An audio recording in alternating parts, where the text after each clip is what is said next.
Yamhill Leadership Roundtable. I can barely see or speak, apparently, because it's sunny out at the moment at the farm. And we have with us today City of Amity Mayor Rachel King. We have Pat Evans from Turtledove Shelters. And I'm Casey Kula, Yamhill County Commissioner. And the exciting thing is that we have, on the COVID front, the lowest number of cases since July for a weekly total, which is really exciting and incredible. And finally, seeing that number going down. Unfortunately, we do continue to have people in our community dying of COVID. So I hope that you can join me in just considering these families and joining them in their grieving. There's a lot of folks right now out there who have a lot of sadness and a lot of tears over something that is increasingly preventable. So my prayers with them. On the flip side of that, we continue to have increases in vaccines in the community. So it's we're seeing folks taking care of themselves and folks grieving at the same time. But I wanted to open it up to Mayor King. What would you like to share with the community today? Especially some gratitude, perhaps. Yes, thank you. I know I was going to share some Christmas news, but I don't want to skip over Thanksgiving. There's a lot to be thankful for. So I didn't know if you wanted to discuss later, but on the COVID front, we can be thankful for the lifting of outdoor mask mandates that was announced today. I think a lot of people will be thankful for that, especially we still need to be careful as we gather in groups, but I know that there's a lot of holiday events coming up, and especially outdoors. So that will be nice that people can make that choice for themselves. For Amity, I'll just share that we are going to be holding again our Christmas parade through town, which is coming up quickly on December 3rd. There was a misprint in the news register, so people may have heard the 4th, but it's happening on Friday. So with what? Oh, time. So the parade will leave the fire station at 5:30, and we have a route that's on the fire department website as well as the city's website, so you can check that out. But Santa will be part of the parade, and as he comes past City Hall will be the time that I'm able to flip on the lights of the community tree. So that will be our tree lighting. And with the volunteers and the downtown improvement group, there will also be followed up with gift bags for all the children along the route. So we're really hoping that, the weather cooperates, we'll be there rain or shine, but the community could come out and kick off the holiday season after we are all together and thankful for Thanksgiving. That's wonderful. And can I ask, I received an email from Mike Thomas, the city administrator, who I think it was supposed to be positive. It was, we're way ahead of schedule. Do you, is there anything in there that you want to share with people about the bridge work and kind of moving forward with it? Or is it from the water system? I'm not sure the email that you're talking about. So for our water transmission line, we are right on schedule. So because of the way that plans have changed all along, we actually teamed up with ODOT, and we're going to be contracting through them to get the line taken off the bridge, where it will be temporarily housed while the bridge comes down and is reconstructed. And then they have the new bridge engineered so that we can get it placed right back onto the bridge when we're done. So a big step was just to have a plan in place and know what's happening. And then we've completed the paperwork through them and signed off as an ad work order. So everything is in line that now we can say, okay, we've done our part, the plan is in place, funding's an ongoing process, but that is secured for what's needed. And so it's a sigh of relief to know, like, we've made it this far, this is happening, we're on track. Well, that's great news, and that's what I was seeing. So yeah, very, very exciting. and what other things are happening in the city of Amity right now besides this water line work and the Christmas parade, which I'm hoping to be at. Yeah, so we've talked with Representative Scharf, and hopefully by the end of the year, we'll receive the funding for the 2 other projects that were funded through the ARPA funds granted by the state legislature.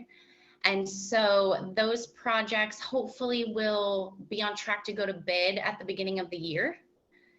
So we have that going on. We're still wrapping up the water meter switch. We are down to just the biggest meters. And actually, yesterday at Amity Truck and Trailer was the first major mishap. And in the process of switching out their meter, I don't know the details, there was a 15-foot geyser of water. So thank you to Public Works and the contractors on site. They got it taken care of, clean up, but you know, we made it really far in the process before that happening. And then, well, that's a good spectacular one. Yeah, the comment we got was, "Oh, I've always wanted a water feature in front of our business." So thankful, you know, that there was a sense of humor and understanding that these things happen. And then I spent the morning talking with PGE. We've actually had an ongoing issue that our water treatment center is on a separate power grid as the rest of the city. And that really showed to be an issue during last year's ice storms, where power was restored to the city and it took 2 to 3 additional days to get that water treatment plant back up. And that's what caused the crisis situation in our water going down. So we've kind of been stalled and got a bit of a runaround of what can we do, what can the city do. So I felt like this morning we made some progress in, look, this is important. We're going into another winter, and the stability of water to a 1,700 population of people is important. You know, we heard last year, like, if you have vulnerable, you know, a vulnerable situation, please let us know. And really, we just need to advocate. Yes, supplying water to the town, that makes for a vulnerable situation. So hopefully we can continue advocating and get that underway this winter as well. Okay, well, that's good to know. That is pretty significant being on a separate grid. So, all right, well, keep me posted on it. And then have you, in the switch in meters, have residents noticed the difference? Has Public Works noticed the difference? I think there has been some notice. We haven't got major complaints. What I've heard from the billing is they have noticed some changes. I don't think anything significant or anything that no one was prepared for. So I guess that's kind of the best case scenario and where we're at. And so we've only had 1 cycle of billing come out. And so we've also let people know, like, if you are concerned, maybe wait for a trend and see, because having those leaks detected or knowing that, no, this is just an accurate reading may take a few months to stabilize. All right, well, that's very good to know. And congratulations. Well, I'm going to ask Pat to update us on what's happening with Turtledove shelters, and including, like, for those who haven't heard about it before, kind of if you can do an overview, and then provide us with an update, if you can, Pat, on where you get the money for doing the work that you do. And then I'm going to ask you about your knowledge about internet after that. So remind me to ask you about that.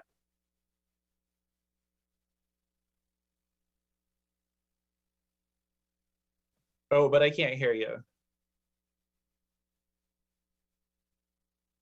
There's another way of stating you're muted, but I've said that too much. Okay, am I unmuted now? There we go. I don't know how much trust you should put in my analysis of the internet if I can't unmute a Zoom call, but let's move on to Turtledove. We started the Turtledove Project going on almost 2 years ago. It will be 2 years in February. And it was done in response to the fact that regardless of the number of shelter beds that we have in a community, it would appear that there is always a group of people who are unsheltered, either by their own choice or because of personal habits or any number of reasons. And so we, my neighbor and I, and a couple of other folks decided, well, why don't we just build portable shelters for these people so that they've at least got something that's not a cold, wet, damp tent to live in while it's snowing and raining. And so we developed some plans and started building our first prototypes in late February, early March. We gave out the first couple of prototypes and found out that they needed some engineering improvements. So we went back to the drawing board and designed a new model from scratch. I had a friend of mine up in Seattle put it on AutoCAD so that we actually got the measurements accurate. And then we started building these shelters, and I think we gave our first one out in June. And we're now working on number 37 and number 38 to give those away in the next couple of weeks. We have no particular criteria that we use to give these away other than there is a need on the part of an individual for some type of shelter. And there is no particular avenue that we exclude for those referrals. In other words, a homeless person can contact us directly, or a city, or a nonprofit, or a church, or anybody who happens to know of someone who might be able to benefit. And we'll get them on our list. We have no application criteria. There are no barriers, there are no hurdles. If you need one, you can have one. And as I say, we're now building number 37 and number 38 to give out here in the next couple of weeks. The initial funding, I joke, came from the federal government last year when they sent us the checks in the mail. I think we all got $1,500 or $2,000 or $2,500. And my neighbor and I looked at each other and said, you know, we really don't need this. What can we do with it? So we used that as seed money to start the project. And I think we collectively put in about $10,000. And then we became a 501c3 last August. So we're eligible, for that designation, and people can feel comfortable that we're not just using the money to go to Cancun or something. And so we raised money by word of mouth. We've had contributions from people in Portland. We've had some of the churches have given us donations. We've had a couple of people who have been very generous and given us a couple of $1,000s. And other people have asked us to build a shelter for a specific person and underwritten the cost of that. And our cost of building a shelter, we don't charge for any labor, but the materials alone cost about $500. And so if somebody says, well, we'd like to help, we say, well, whatever you can afford, if you've got 25 bucks or 50, or if you've got 1,000, or if Bill Gates were to call up and say, I've got a couple of dollars lying around, I'd say, well, I don't know whether First Federal can handle that much, but we'll give it a try. So we're really quite pleased, with the acceptance that we've had in the community. I think that one of the obvious problems that the shelters have solved in McMinnville, and to some extent in Newburgh, is the proliferation of tents that people see. And so our typical client has all of their gear inside the Turtledove shelter. That's where they sleep. They can move around from spot to spot so that they're not creating a homeless village, if you would, or an encampment. And it feels like after the first year that people are pretty much accepting of this. that the clients are stepping up to the plate and trying to be good neighbors and keep their place clean. We have a couple of folks that are kind of unofficial night watchmen for businesses, and the businesses have said, you could camp here and keep an eye on our building, and if something happens, call the police so that the police can respond. So there are other little side benefits. Other recipients are actually cleaning up the streets around them. So if there are leaves or debris or whatnot, the folks that are the Turtledove shelters are out there, trying to do their part to improve their area. So I think it's becoming a win-win situation. As Commissioner Kula points out, we do need to raise money. I think we're down to being able to do another 5 or 6 shelters before we're tapped out. So if anybody feels motivated to put a check in the mail, you can look us up as turtledoveshelters.com. And we have a post office box 1177 here in Mac. Open for any questions you might have. Oh, I would point out that our construction crew average age is 80. And a couple of other interesting notes. I'm beginning to work with a group out of Cornelius that wants to replicate this up in Washington County. And then some of the folks out at Rock of Ages Retirement Center met with us the other day, and they're looking into being one of our manufacturing groups to help us build these. So it's taken a year and a half, but I think we're making some good progress. And that'll keep your average age quite high too for your construction crew. We don't want to get much below 80 or 85 on our construction crew. It's just, it's talk about a niche construction. I love it. It really is. And everybody still has all their fingers, which is good. Before, yeah, that's like the criteria is you have them before. Yeah. Well, I don't know if Mayor King has questions, but I want to say that I'm grateful for your persistence.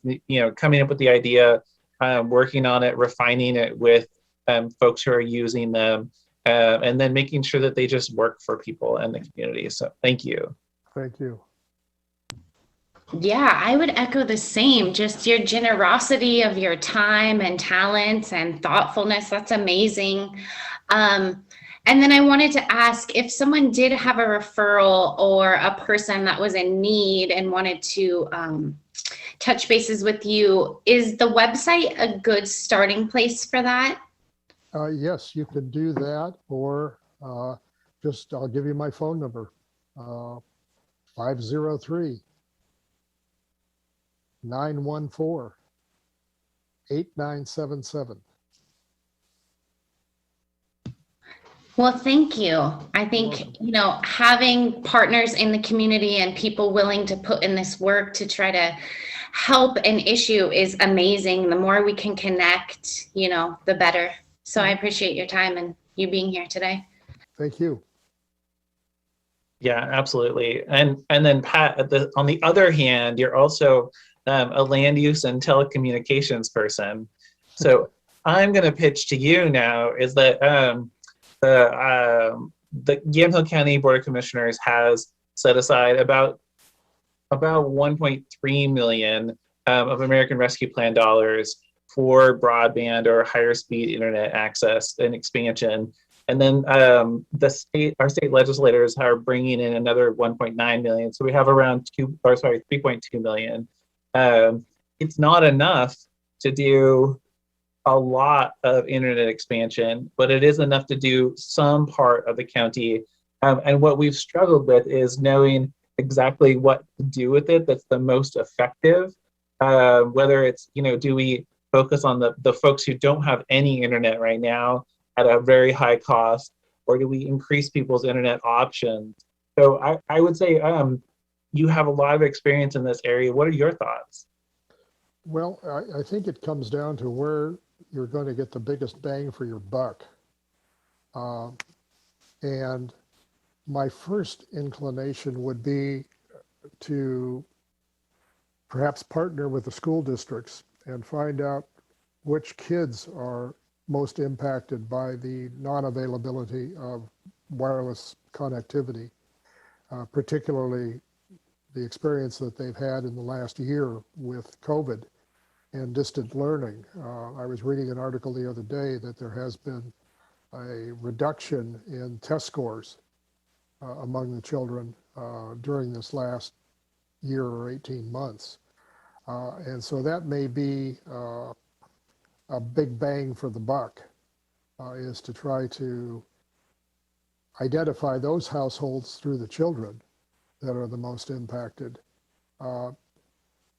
I would say that there are a lot of things coming down the pike as far as broadband access that don't involve hard wiring.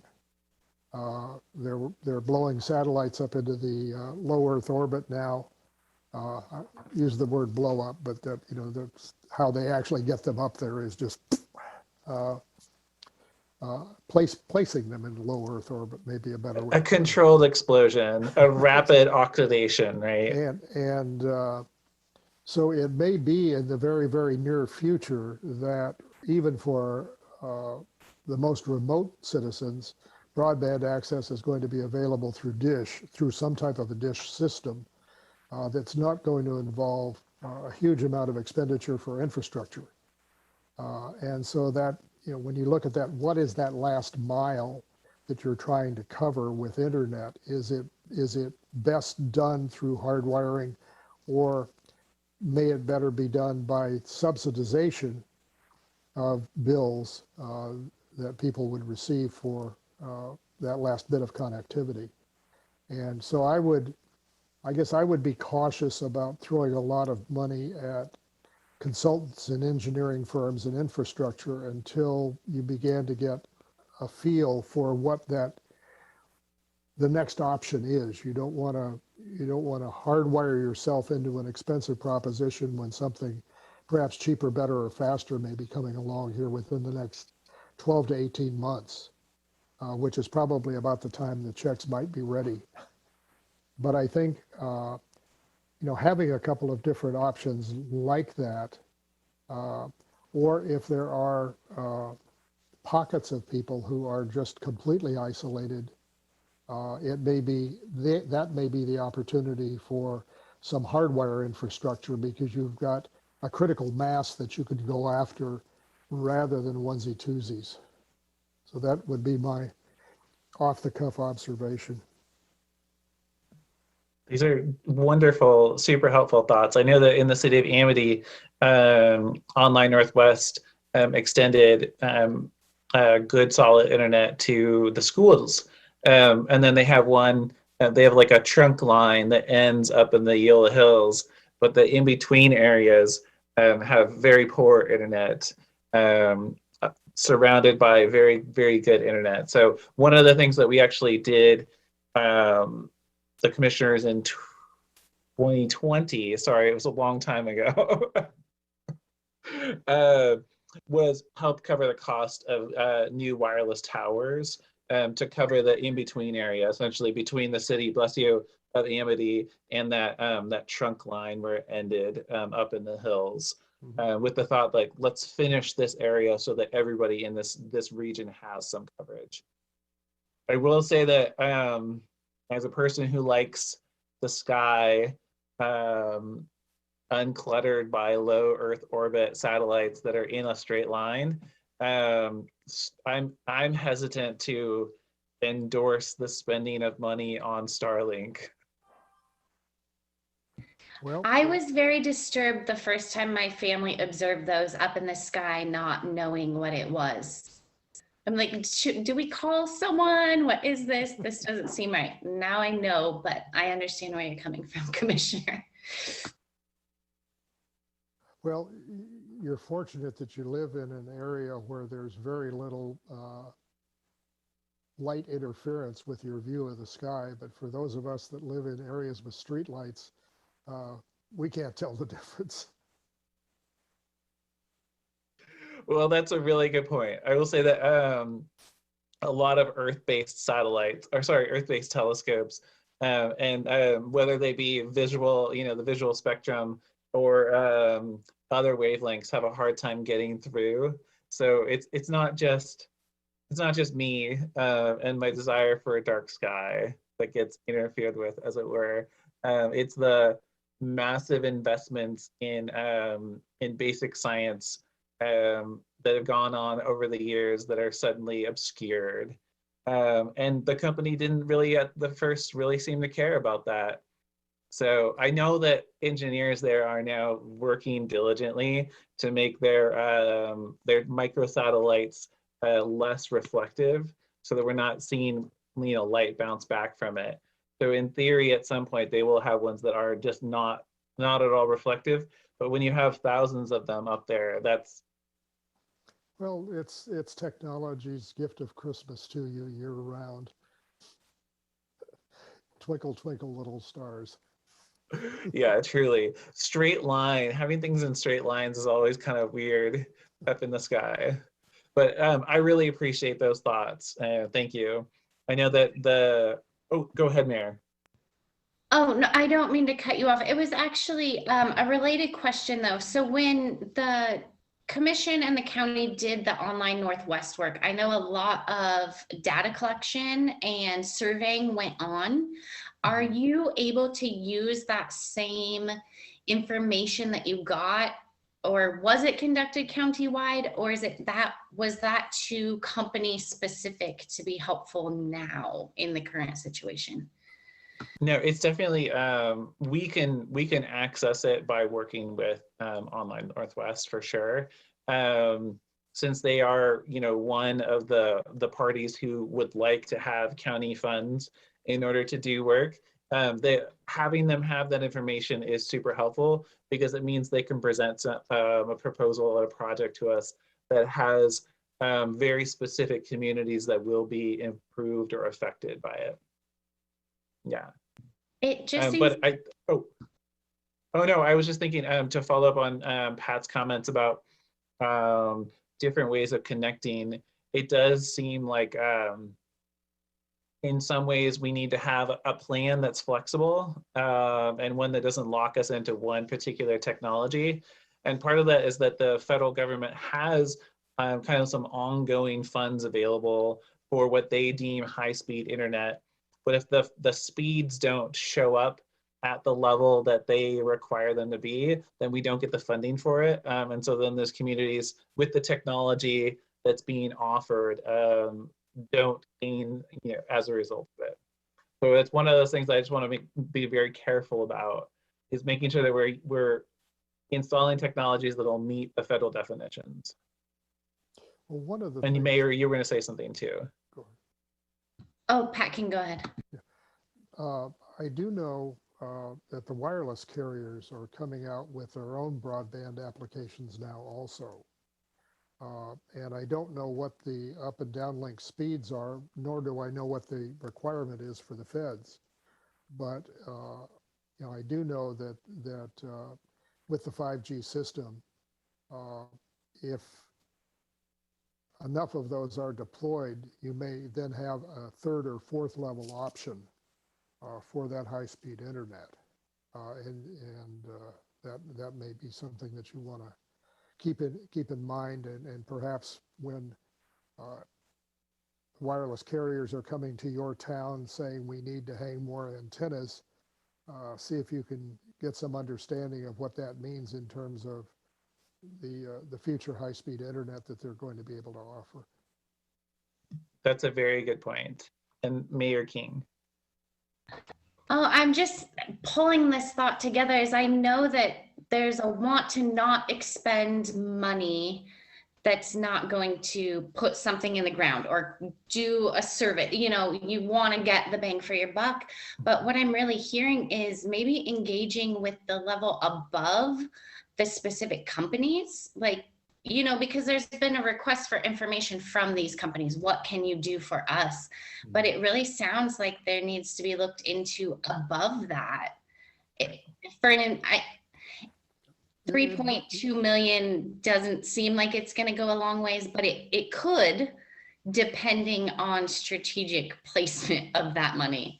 Well, So yeah, I think that one of the questions that you may want to consider at the beginning is, as Commissioner Kula said, is coming up with a fairly broad brush plan that incorporates a number of elements so that when you are going out for RFPs to Online Northwest or Comcast or Verizon or whoever it is, you can ask them to respond to specific issues of coverage and technology so that at the end of all of that, you can synthesize together and say, okay, this is going to give us the best bang there. That's going to work best over here. We've got a cluster of 50 homes here who, have very, low internet speeds. Yep, that may be a different solution, but it may require, the county and the city stepping forward and saying, well, let's have a broadband infrastructure plan county-wide that addresses all of these issues rather than everybody being picked off piecemeal. Yeah, and that's actually something specifically the county-wide plan is something that we talked about as kind of a next step for sending the funding out, is to make sure that we have a vision that works with the cities, that works with the needs of residents, and that's not driven by one company's desire to install their infrastructure somewhere. So we don't need to do this. It would be good to have it actually be coordinated. What a concept. Totally wild. Okay, well, thank you. I admit that I actually need to be done in a few minutes, but I did want to give you all an update. I mentioned kind of the case count stuff that's happening, but some of the specifics around COVID right now is that we've actually seen, I mentioned the lowest case counts per week since July, but it was actually a reduction by 50% from the previous week, which is a tremendous change. And I think that points to some of the kind of wild dynamics that are happening out in the community. But our test positivity rate is going down as well.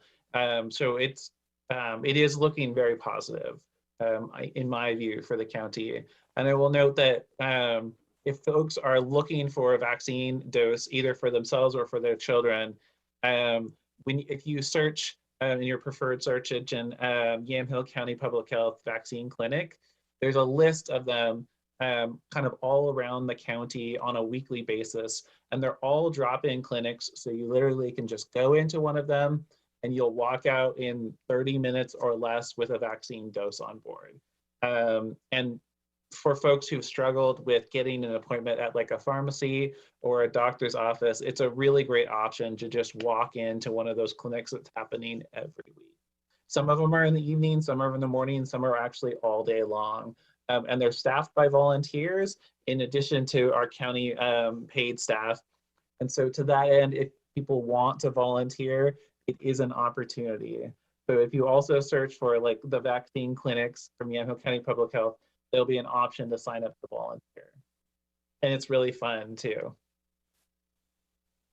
But also the last thing is that we're now at 60, because we, our overall vaccine rate for the county is now, the percentage is now lower because we have more people who are eligible now. So for folks who are over 5 and over in Yamhill County, we're at 64% of county residents. Which is still great. It's not as high as other counties.